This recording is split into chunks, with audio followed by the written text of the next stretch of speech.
Welcome back to JayhawkJukebox. I'm Eli. And I'm Jason. And this week we're doing Song of the Week. For my song, I chose Jefferson Airplane's White Rabbit. It's a psychedelic rock song that I'm a huge fan of. I found it in high school, and it's gotten me through some stuff. It's just a recapture of the Alice in Wonderland story, but with a lot of psychedelic rock-infused elements. Would you choose? Oh, I picked Home Alone by Stefan. Stefan is a local musician from Kansas City. Home Alone is hard to describe. I really could have picked any song off of his most recent EP, Sis Side B. But I think the line, Macaulay Culkin in my own home, was really the one that made me want to share this with you. That line always makes me smile. And how did you find Stefan again? Stefan, I was working on interview projects with a backing member of Stefan's band, The Gay Rodeo. And basically I found out about this, and then through Ahafi, I should say, I started looking more and more into Stefan, and I was like, I almost said a cuss. I said, dang, I should really follow up more, and the more I found, the more I found to like, and I think I've become a huge fan now. Nice. Do they have any projects coming out soon? I don't know. Nice. I know Jefferson Airplane doesn't have any projects. No, coming out soon. Jefferson Airplane was like 2 bands ago, right? Yeah, they were popular in the '60s, so they might have something soon. Yeah, we got Kate Bush coming back. We could do. Is she coming back? Sure. Okay. All right, well, that's all for Song of the Week. In just a moment, we'll have our next segment. Thank you. All right. I'm Alexandria. And I'm Taylor. And we are doing a debate over the song Video Games by Lana Del Rey on whether the original or the cover is better. Mm-hmm. So we're talking about Video Games, which is off of, I think, pretty sure, Born to Die, the Paradise version from 2013. And then Video Games is a cover by drag queen Trixie Mattel from 2020. And if you know anything about Trixie, she's a huge blonde-haired, bulky Dolly Parton. Yeah, she's very much inspired by Dolly Parton. She is a drag queen, but she also makes a lot of music under her drag name, and so this is a very folky version of the song, which is kind of what we were talking about prior to this. Yes. So I personally like the cover more. And I liked the original a little bit better. Yeah. And something else we were kind of talking about prior to this is the reason why I like the cover more is because even though I don't particularly, country is a genre that I'm not always drawn to, unless it's this style of very Dolly Parton inspired women in country music, folky, and Lana Del Rey, all of her songs kind of sound the same to me. She sings them all in a very similar way. They all kind of have the same backing rhythm and all that. So I guess since you liked it more, is that something you prefer? So actually, no. I definitely agree with you on that point that all of her music just kind of sounds the same. Her vocals are very similar. What I did really like is the background music was super soft on the original, which I really enjoyed because it gave it a whimsical feel almost, which was really nice. Listening to it, I almost felt like I was in one of those car montage scenes in a movie where you're gazing out of the window as the trees roll by.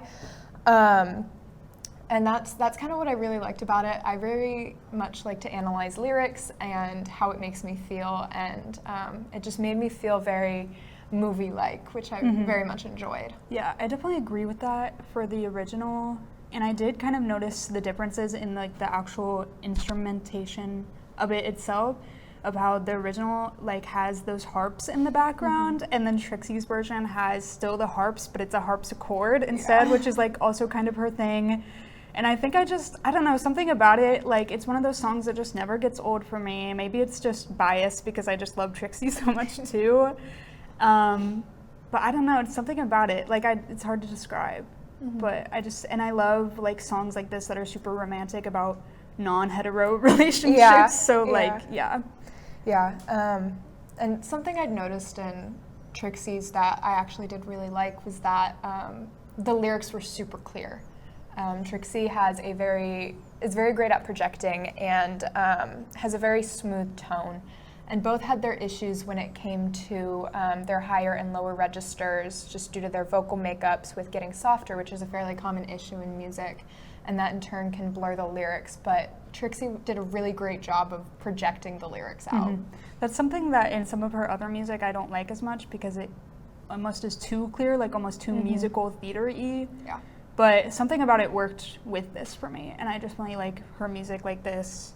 That's more on that folky side. Yeah. We were also talking about how she's from Wisconsin, but Yes. she talks about being from the country a lot, which like kind of doesn't add up to me because when I think country and folk and the South, I don't think Wisconsin. But I don't know. I almost lump Wisconsin in with Canada. Yeah, true. In mannerisms. True. So the slang. same. Nordic almost. Yeah. But that's all for the cover segment, and we will take a break and then we'll be back with concerts coming up with Hayden. Walking alone in a college town can be dangerous, no matter the time of day. Lawrence might seem like a small town, but there is still tons of crime that happens. You never know where and or when people are planning to attack, so it is better to be safe than sorry. Being by yourself is never the answer. That's why people should always walk within a buddy system. Having at least 3 people to walk with can help with getting home safer. Going out in a bigger group is definitely the way to go, so everyone can be assured they are safe. If walking home isn't an option, calling KU Safe Ride is the next best option, or ordering an Uber with your friends. Stay safe and always keep a buddy with you. You may not hear it at first, but it's there. Our chant, rising.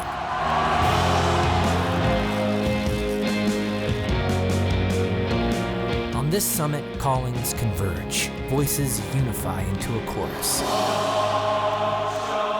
that sounds out for good, for greatness. Can you hear it?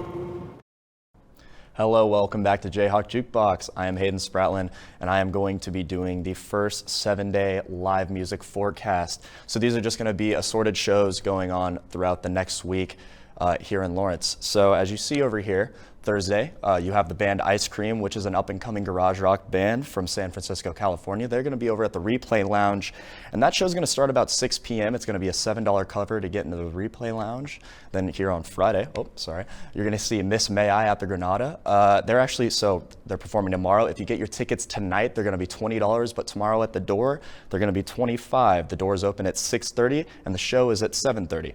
So on Saturday at 9 p.m., if you go to the Lucia, there's going to be a big back-to-school 90s hip-hop dance party. Sounds like a blast. I couldn't find anything that said it was going to be any money to get in there. So just go to Lucia, have a blast, dance around a little bit, and have a good time.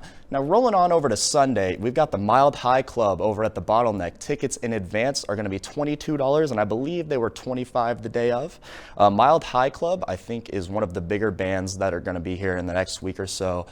They've been heard of. They are out of Chicago, Illinois, and psychedelic pop, always a good time. And then on Monday, you're here over at the Lead Center, you're going to have Warren Wolf. If you use a student discount, that's only going to be about $19. I think if you don't, it's going to be $35. So I would definitely recommend trying to get that student discount, and that show is going to start around 7:30. I think there's also a show the day prior, so if you don't want to go to the Mild High Club and you want to see Warren Wolf, a accomplished jazz vibraphonist, you can go there. Here over on Tuesday, you're going to have Kill the Tiger over at the Bottleneck. That's actually going to be a free show for all ages. Kill the Tiger is a new rock Minnesota Twin Cities group. They're from Twin Cities, Minnesota. Their first track, I gave them a listen earlier today. It's got a lot of like blues rock vibes, similar to maybe some early Led Zeppelin, stuff like that. A lot of influence from around that era.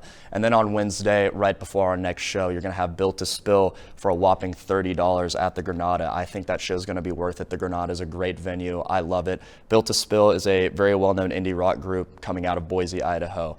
Thank you for tuning in. This has been your weekly concert forecast. I'll hand it back over to our next segment. I'm Alexandria. And I'm Kit. And this week we are seeing what our fellow Jayhawks are listening to. Whether it be albums, songs, or just anything that they're digging lately, let's find out. We're part of Jayhawk Jukebox, and we're doing a segment on what our campus mates are listening to. Okay, so what are you listening to? I'm listening to Sweet Child of Mine by Guns N' Roses. Ooh, that's a good one. All right, what are you listening to right now? I was listening to Stand by REM. Ooh, Yeah. that's a good one. Thank That's you. a good one. Is that one of your current go-tos? Yeah, it's like what I like to put on REM when I walk. Breakaway by Kelly Clarkson. Ooh. Tell Me How by Paramore. What are you listening to right now? Hurt Feelings by Mac Miller. I'm on the phone with my mom. Ooh, good. That's a good one. What have you been listening to lately? A lot of Kanye. I Wonder by Kanye West. I'm listening to 99. It's an anime intro. Awesome.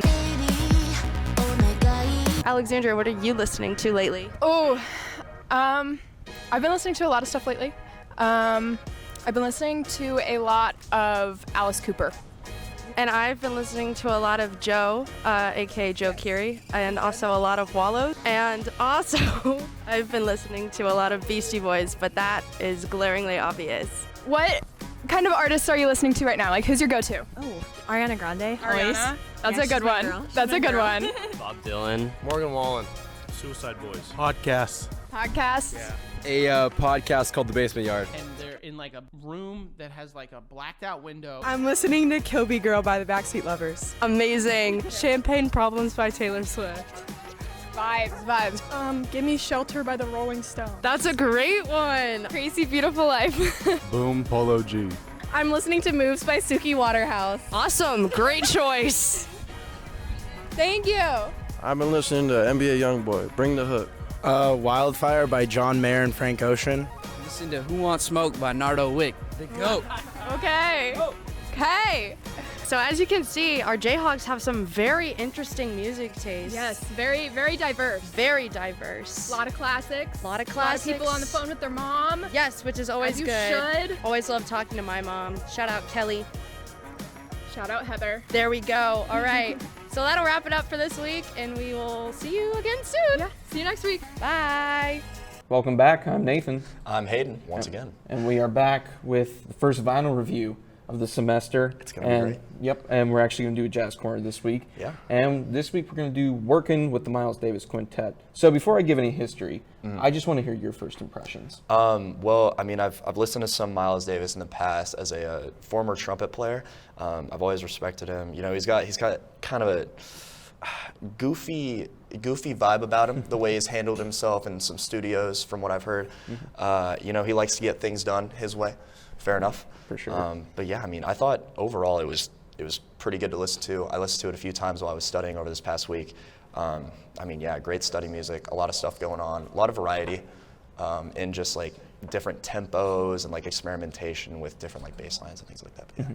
So I'll give you a little bit of history with this album. So I was actually texting you earlier today saying that there's a special fact about this album that you would find very interesting. Been on the edge of my seat. The session that this album was recorded in, you know, we look at musicians today and it takes them months to record an entire album. Sure. If I told you that this quintet recorded 4 albums within the same session, would you believe me? I mean, with the names, maybe, but still, I mean, it's. So how long was the session then, if that's what you're going to tell me? I would have to look specifically at how long the session was. I think it might have been over the course of a day or two. But, Wow. I mean, there was 4 different albums that came out of this. There was Workin', there was Steamin', Relaxin', and Cookin', all with this same lineup.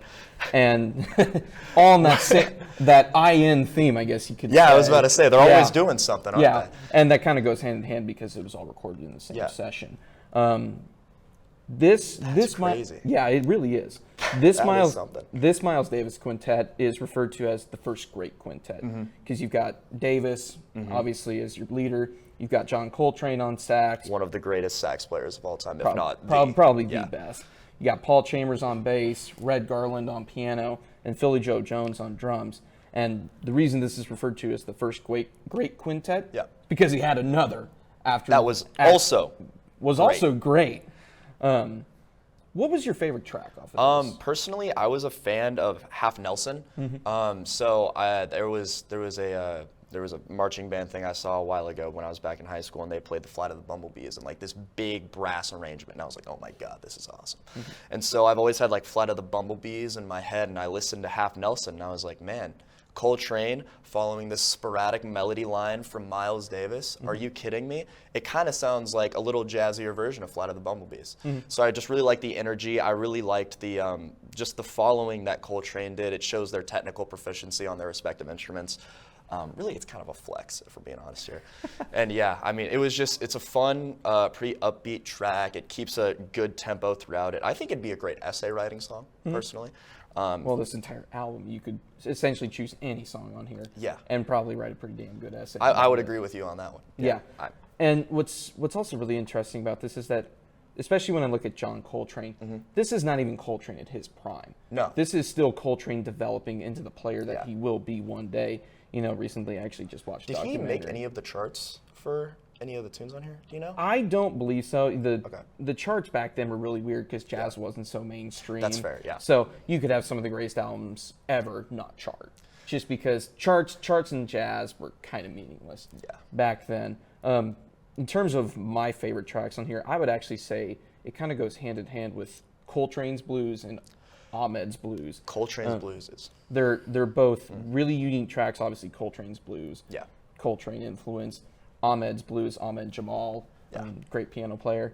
And both those tracks back to back, in my opinion, are just. I think they kind of go hand in hand, even though they're two separate tracks. So, in terms of the musicianship on here, you said you had listened to some Miles Davis before. I'd listened to a little bit. I couldn't name tracks, but I've just like been around the block a little bit. Yeah, I know the sound. You know you've heard. Yeah, and like he really established muted trumpet as well. Like he was one of the people to really take it mainstream. Yeah. So I just kind of want to hear from your opinion what you thought of Davis and Coltrane playing off each other, because at this point in their careers we hadn't really heard a lot of them together, and obviously over the next 2 to 3 years. That elevated, and they played a lot together, I think until 61, when Coltrane really went off on his own. This is probably one of the first times, or at least one of the first times that you've known that they've been playing off each other. Just describe what that was to you. I mean, it's two of the best players of the instruments that they play ever. It's like if you were to, you couldn't really pick your favorite guitar player ever. You could say, I don't know, it's like if you put Hendrix and like Stevie Ray Vaughan right next to each other with each other and told them to jam with each other for 45 minutes. Yeah. You really just can't get much better than the product that you have here. I need to listen to the other three that follow. I'll be honest, I haven't listened to the other three myself. Well, there we go. We've got our next few vinyl reviews. Well, I got to buy the vinyl first. Oh, so my bad. I don't have them. Well, that might be hard to find then. Oh, they're not that hard to find. Well, maybe they are. Maybe they are. But yeah, you just have two of the most technically proficient and most God-gifted people for those instruments. Two statement pieces that jazz charts have been written on. That their style has been studied by thousands upon thousands of players for generations. Really, just cornerstones of their industries. You just can't do much better. Seriously, you can't. It was really a joy to listen to. Hearing kind of how they decided to go between each other. It was like a true musical conversation. Like whenever you say music is a worldwide language, listen to this record. This is a great, great way to really enforce that idea on somebody. So just a quick wrap up, what would you rate this album? Probably out of 10. Out of 10? Give it like a 10. Screw it. I would probably give it about a 9.5. Yeah, that's fair. So that's fair. We're going to take one more quick break, and then we'll be back with This Week in History.